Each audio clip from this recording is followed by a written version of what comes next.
What's up, everybody? Welcome back to the NYG Blue Zone. It's your boy Attikis. Today, we've got the 49ers coming to town to face our New York football Giants, week 9 in the NFL.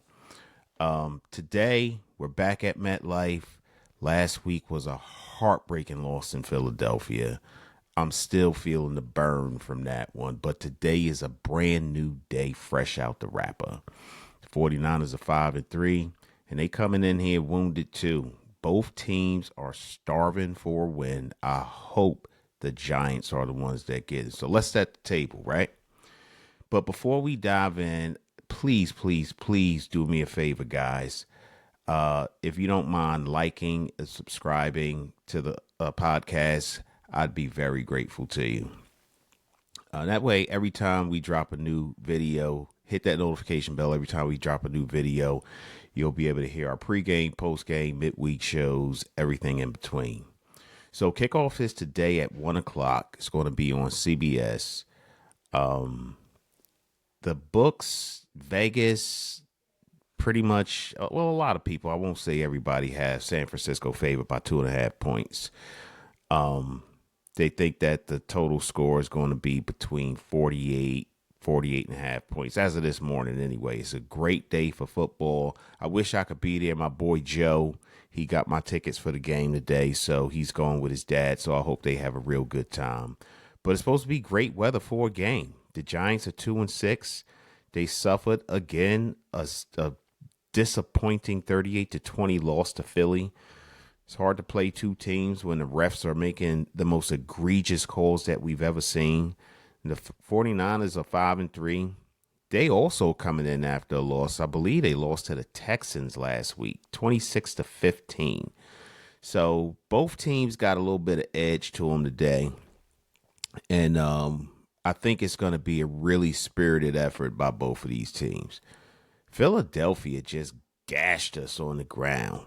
I mean, and they had some explosive plays through the air. Jalen Hurts threw 4 touchdowns. Saquon Barkley, to his first play of the game, he had a 65-yard rushing touchdown. And at the end of the game, 38-20, it's hard to stop a team when you're allowing them to accumulate almost 300 rushing yards in a game. And like I said, Jalen Hurts the prior week had a 158.3 passer rating, and he continued to play well against the Giants this week. And then for San Francisco, C.J. Stroud, who has been kind of struggling to start the year, but last week they put it together, and they beat the Texans 26-15. I mean, the Texans beat the 49ers 26-15. San Francisco struggled. They couldn't run the ball. Mac Jones, he has been the guy. I mean, with Brock Purdy dealing with this toe injury, Mac Jones has looked pretty incredible. And I think that says a lot about the head coach. Shanahan's done an unbelievable job with quarterbacks who are maybe destined to be mediocre, but having flourishing careers under his coaching style. So today's availability, we got a lot of injuries. Let's do a quick injury run through. The Giants, again, are very thin in their secondary. Paulson Adebo's out with a knee injury. Cordell Flott is in concussion protocol. He's out. Chauncey Golston, who has really, in my opinion, underperformed, and I thought he was going to have much more of an impact with our defense as far as the edge rushers goes. He has not been able to get on the field and stay on the field. Art Green, he's out. That's another corner. Daniel Bellinger and Jermaine Illuminar are doubtful. And Jermaine Illuminar, believe it or not, while he was probably the most consistent piece on our offensive line last year, he is the one player, maybe two players on the offensive line who has been a little less consistent, but he's still very good. And he's doubtful to play. Javon Holland is questionable. We think we might see him today. And Marcus Embo is likely going to get the start if Jermaine Illuminor can't play. So in Embo, he did a really good job coming in when Holland lost his mind and committed four offensive penalties on a single drive to start the season. Even though the Giants ended up scoring on that drive, Embo came in and he played pretty well. So I think he's going to be okay. So the Giants also elevated a few bodies yesterday to cover. So keep an eye on the inactives list 90 minutes before kickoff. We need to see how that's going to work out. Again, Brock Purdy is questionable. It's likely that we're going to see Mac Jones play. He's been playing very well, so we'll likely see him start again. And Purdy is probably going to be dressed on the sideline in a backup role. They really don't want to play them unless they feel that they have to. And I'm not a San Francisco 49ers fan at all, but if I were Shanahan, I wouldn't even put him on the field. I'd give him as much time as he needed to heal because Mac Jones has been playing well, and there hasn't been this steep fall off from the quarterback position. So I think that they would be okay. And then on defense, you got Gross Matos, Bryce Huff are both out. Bryce Huff was supposed to be a huge key on their defense, so he's not going to be in there.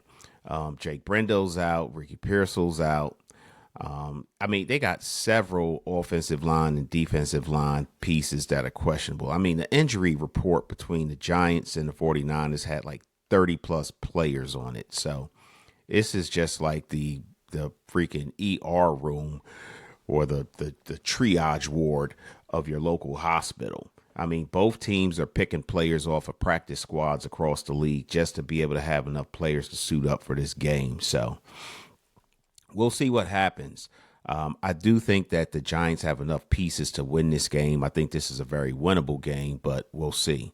But the line, like I said, the 49ers are still favored by 2.5 points.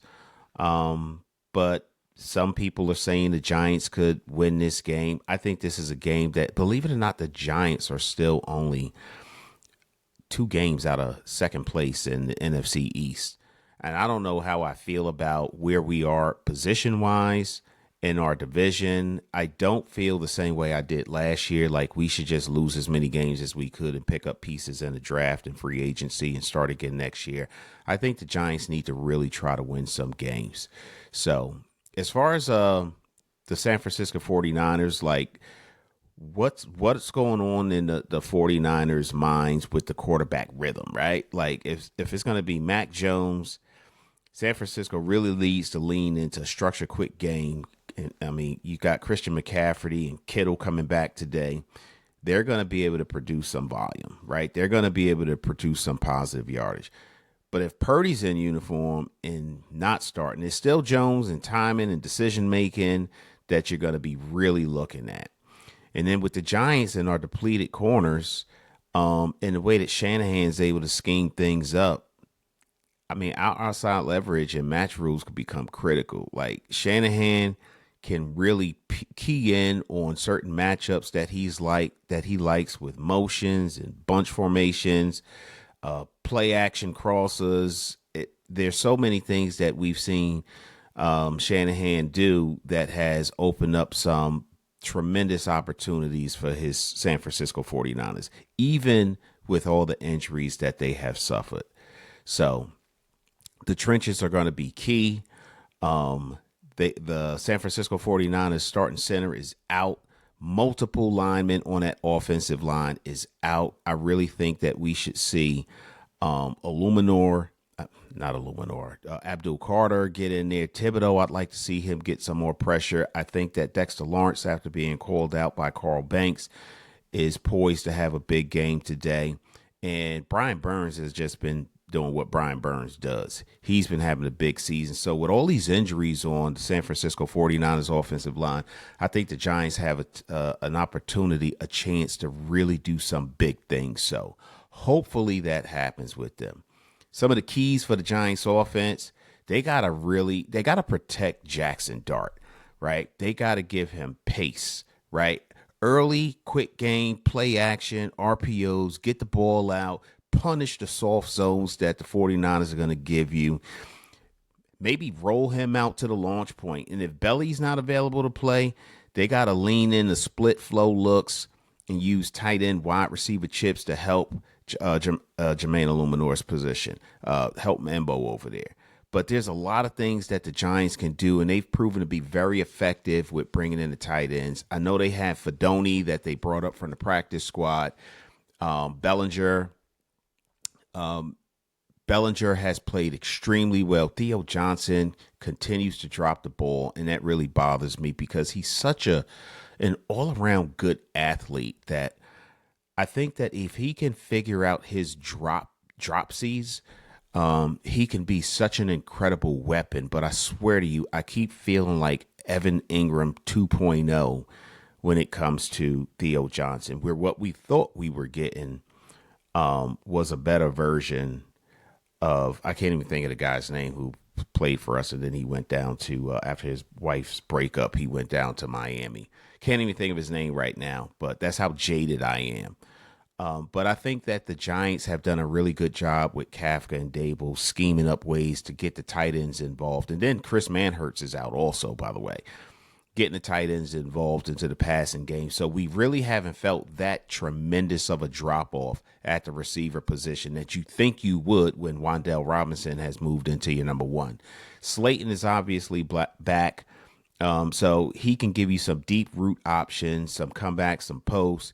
Tyrone Tracy Jr., but remember, he started his career as a wide receiver, switched over to running back, and he's an option that can really open things up, spread the field, get you some more opportunities that you may not otherwise have. So, and San Francisco's pass rush isn't what it was. I mean, they got a lot of injuries that they're dealing with. Gross Matos is out, Huff is out, but they still been winning. So if you're in third and long, call it like a first down offense, 4 to 6 yards, profits, keep the menu open, like keep doing the things that you've done, right? Keys for the Giants defense. They have to find a way, and Christian McCaffrey's going to do what he does. He's going to pick up some yards. He's very elusive. He's hard to bring down. He protects the ball well. So the Giants are going to have to rotate in fresh players every now and then to make sure that they're healthy enough and not winded to take care of shutting down that running game. Because remember, the Giants got torched last week, almost 300 rushing yards. That is completely unacceptable. So if you can get him and keep him into 3 to 4 yard runs, make good tackles. Oh my God, the tackling was atrocious last week. Bring your safety down. You know, Dane Belton is really good at seeking out that hole that he needs to get to stop the run. They have a chance to right some of their wrongs that they experienced last week and make Mac Jones beat you with deep throws, right? And I know that's a little bit hard to swallow given the fact that we're dealing with such a depleted secondary. But if we get good pressure up front, the timing is going to be so off that it's going to create opportunities in our secondary to maybe make some turnovers and get some interceptions. The Giants have notoriously not played well against tight ends, and with Kittle returning, that can be a problem. So, you know, they got to really rally to the tackle, make sure that they don't give up wide open lanes for Mac Jones or if it's Purdy to pass the ball to. And when he does make the catches that he's probably going to make, bring him down immediately. No yards after the catch is what we need to see. And they really need to, like I said before, they really have to put pressure on that offensive line and the quarterback for San Francisco. They have to take some of the pressure off of some of these young players and the New York Giants secondary, these inexperienced guys who, you know, they're coming in and going to be doing the best they can, but you got to help them out, right? And the way you help them out is you put heavy pressure on the San Francisco's depleted offensive line. You run some blitz packages, some twists, and you create opportunities for your edge rushers, who, and the Giants have a lot of good ones and some good interior rushing defensive players to make plays and affect the pass. You know, a pressure play, constant pressure plays are better than just a sack here and there any day, as far as I'm concerned. The more pressure you put the quarterback under, the better opportunities we're going to have. You know, and on Slayton, take a shot. Get them down the field, open it up, make them understand, or don't make yourself a one-dimensional team. If you take shots down the field, that's going to open up some things in the middle. That's going to open up opportunities for screenplays, the RPOs, the play actions. All of those things will come into play and work in your favor if the Giants do those things and do them well. So field possession is going to be a big deal too. Last week, the Giants were giving up atrocious field possession to the Philadelphia Eagles. Every time they got the ball, punted, kicked it away, it seemed like they were starting either in their own territory or very close to it. So special team coverage units have to do a much better job. Playing their lanes right, getting back into the play if they're knocked out of bounds, coming down those gunners. But they've got to do a really good job of lane and gap integrity. So hopefully they'll be able to do that, because those hidden yards, those yards where you're starting off at the middle of the field or in your own or in your opposing team's territory, is critical.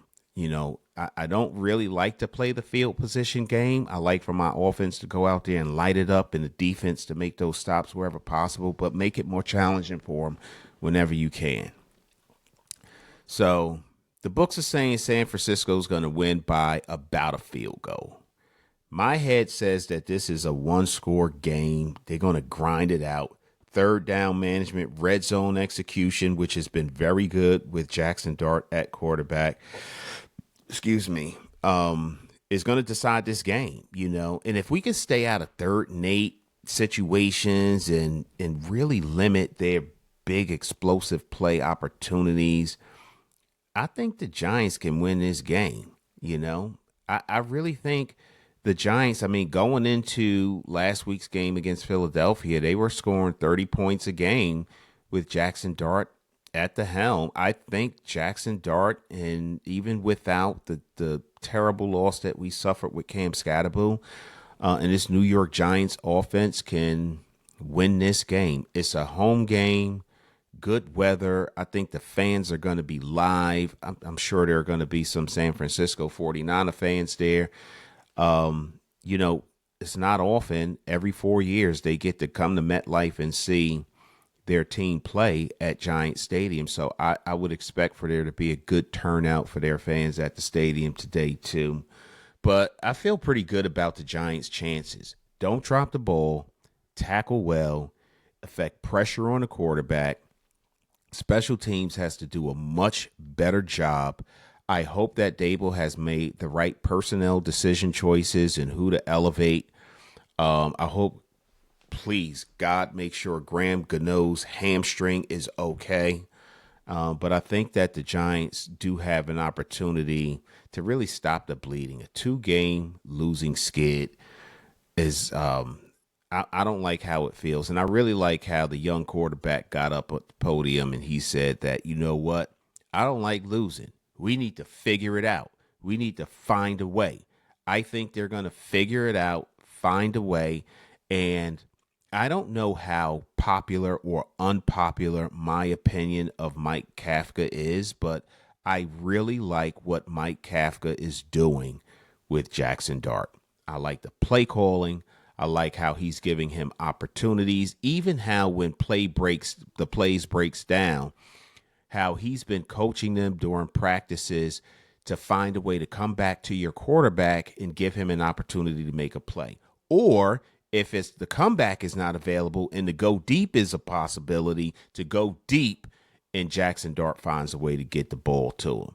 So rapid fire, CBS 1 o'clock, game's home. The game is home at MetLife Stadium. The New York Giants have great weather to play in. Adebo's out, Flott's out, Golston's out, Art Green is out. Belly, Illuminor are doubtful. I think Belly's going to play. I don't know about Illuminor. I think Mbo's going to be okay. 49ers got just a slew of injuries themselves. Just a difficult defeat for both teams last week. So both of them are hungry for a win today.